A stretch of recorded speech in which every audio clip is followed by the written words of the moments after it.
Greetings, back again here, and this is a video response to the Sainted Magnus's top 5 tag, and this is the top 5 video game controllers.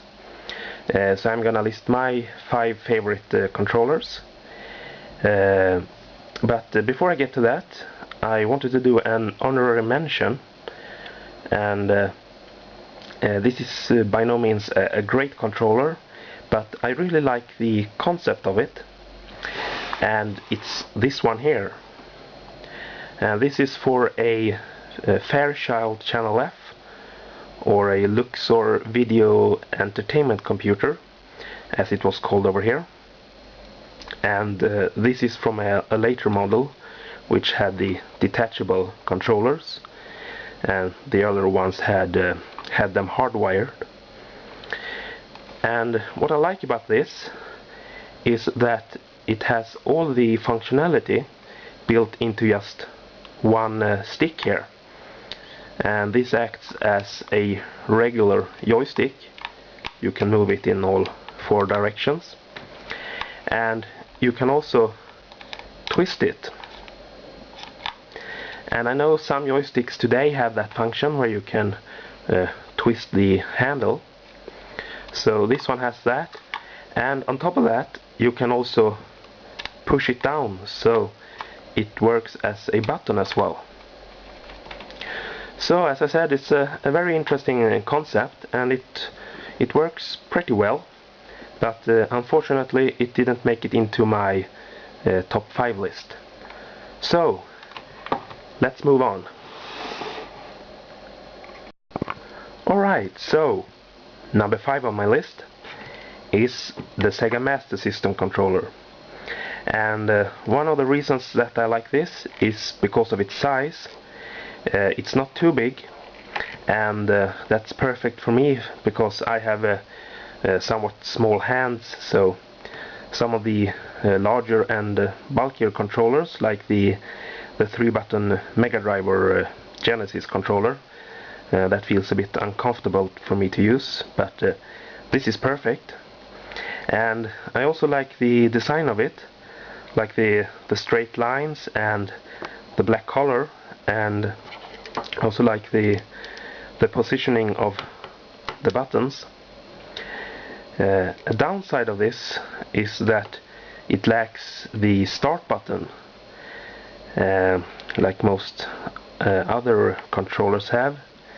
And if you've seen my Master System mod videos, you know that I've added a button here, a pause button, to the controller. Also, I'm not too fond of the square D-pad, and it works fine, but I prefer the more traditional cross. But overall it's a really nice controller and I like to use it, so that's why it's number 5 on my list. Next up, number 4, and that is the TAC2 Joystiq, one of my all-time favorite joysticks. And if you ever played on a Commodore computer like the C64 or an Amiga, or even on a Atari computer, chances are that you've been using one of these. This has a regular 9-pin connector, so it works with a variety of systems, including the Atari 2600. Now, there's a couple of reasons why I like this. One is that it's really robust. This can take a lot of beating, and this one here, I've been using this for over 20 years and it's still working fine. So yeah, I've been playing games like Track and Field, for example, where you're really yanking the stick, so to speak, and yeah, still working fine. So really robust, and I also like the design of it. On some joysticks the stick itself is much taller, so you have to grab it with your entire hand, but on this one you can rest your hand on the base and still use the stick, and then operate the button with your other hand. So I feel that this gives me a lot more accuracy when I'm playing. So yeah, really nice joystick, and I really like it.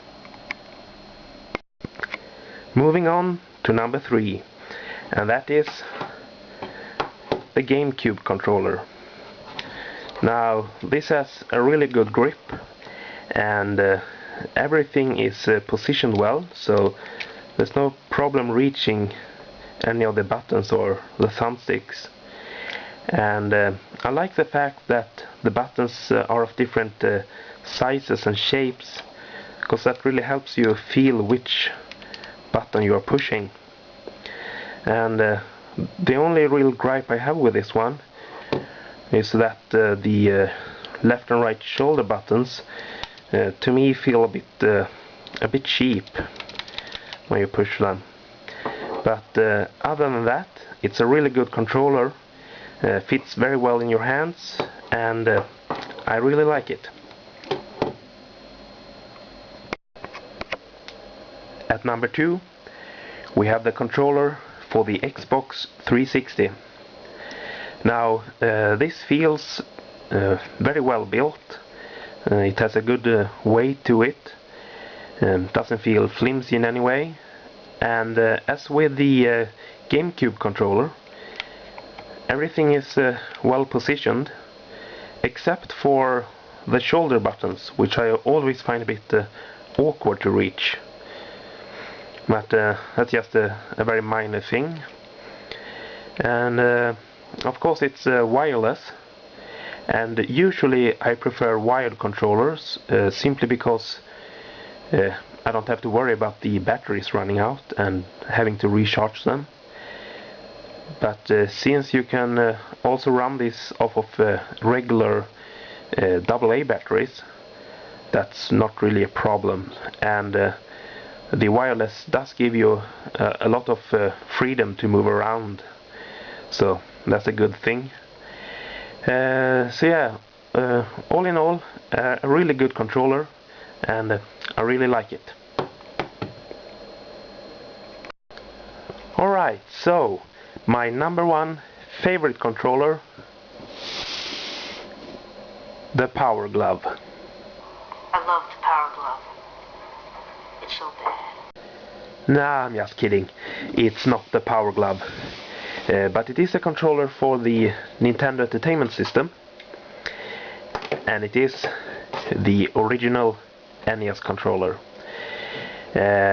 Probably the most iconic controller of all video game history, really, and I really like this.